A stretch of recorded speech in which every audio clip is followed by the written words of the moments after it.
In 2024, massive pro-Palestinian protests swept college campuses across the country, including at Columbia University. As the Trump administration intensified its immigration enforcement and deportation efforts, several non-citizen student protesters were taken into ICE detention. One of them was detained for more than a year. Lisa Desjardins has more.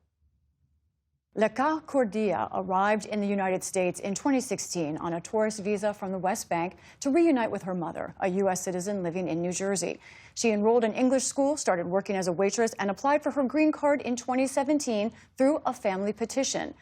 But that application did not give her a legal status to stay in the country, and she says she unknowingly became undocumented. In 2024, Kordia participated in the pro-Palestinian protests at Columbia University. She was arrested and not charged. Then she was detained by Immigration and Customs Enforcement nearly a year later. She was in detention in Alvarado, Texas from last spring until this March as immigration courts decide her fate. Leqaa and her lawyer, Sarah Sherman-Stokes, join us both now. Thanks to both of you. Leqaa, you came here 10 years ago. Your visa ran out in 2022, but I want to start with your hopes. You hope to get a green card. Tell us, first of all, why do you want to become a U.S. citizen? Well, I ran out from a country that's under occupation. I grew up under fear all the time. I grew up separated from my own mother all these years. I always say that I didn't actually experience freedom until I came to the United States. You were detained for a year. We do have some video of when you were released. And in that video, you can see your emotion. You can see your relief from that day. What was that like when you were in detention? First of all, we were overcrowded. So if you want to sleep, for example, I slept on the floor for 3 months, surrounded with cockroaches, bugs, and all of that. For food, it's literally inedible. Can you talk about the healthcare there and the impact on you now from detention?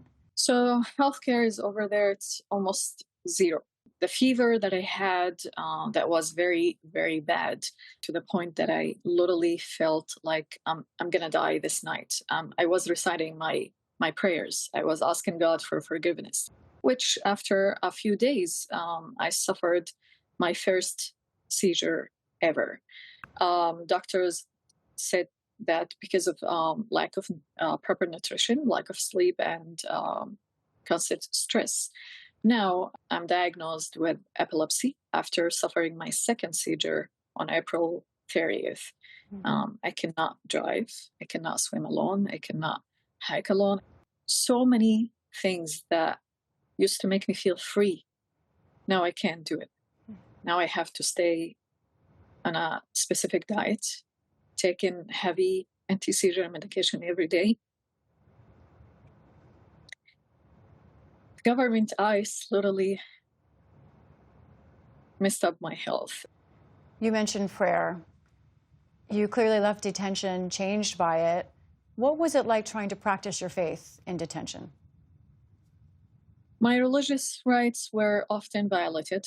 My simple, basic religious rights as eating halal food, for example. Like having a clean, quiet place to pray and to perform prayers. They were all violated.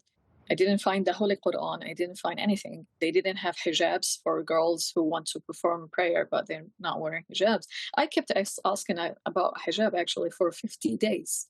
Your detention and release, in some part, have made headlines because you've been a vocal protester. DHS gave us this statement about you, and they did mention that they said you're detained because your visa ran out. But they went on, and they wrote, previously, in April of 2024, Kordia was arrested by local law enforcement for her involvement in pro-Hamas protests at Columbia University in New York City. She was also found to be providing financial support to individuals living in nations hostile to the U.S. The facts of this case have not changed. Leqaa Kordia is in the country illegally. Now, no charges were filed against you for the protest or the financial support. I want to ask your attorney, Sarah, how do you respond to this DHS statement, including the notion that she was supporting Hamas? The government has had more than a year to provide any kind of evidence that would back up this kind of false and frankly dangerous allegation, and they have failed to do so. Leqaa has been providing in the past money to her beloved family members. Many immigrants send remittances to their family members abroad, just like Leqaa did. Leqaa was punished not because she overstayed a visa. Leqaa was punished by the government because she spoke out in support of Palestine. Sarah, can I ask, what's your evidence that she was targeted because she was Palestinian? Because that's what the government has said. They've made these false allegations, false and unsubstantiated allegations that she is, quote, pro-Hamas. There is absolutely no evidence. They have completely abandoned those arguments in court. They like them for press releases because they garner a lot of attention. But in court, the government has offered absolutely no evidence to support that assertion. Leqaa, you are out right now on a $100,000 bond. That is a very high amount to be asked for.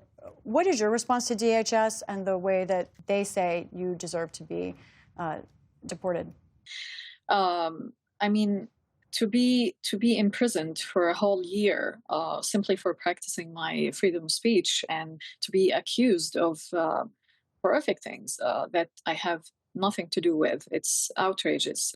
You still were here in an undocumented status, and there are many Americans who would say you should have left, and if you wanted a green card, applied for it overseas. Why should you be allowed to stay?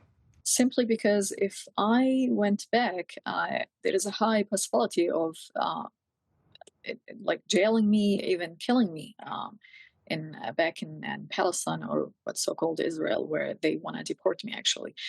There is a high risk on my life. I'm really terrified of the idea.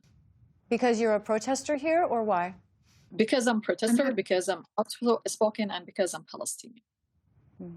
And Sarah? So, in fact, the immigration judge held that it is more likely than not that the Israeli government will persecute Leqaa if she is removed to Israel, which is where the government wishes to remove her. And one last question for me. Leqaa, you grew very close with many of your fellow detainees, some of them still in detention. What do you want to say to them? Stay strong, stay hopeful. We didn't forget about you. Keep fighting. Keep dreaming. You didn't do anything wrong. All what you did is just dreaming, and dreaming shouldn't be a crime. Leqaa Kordia and Sarah Sherman Stokes, thank you both so much for your time today. Thank you. Thank you so much for having me.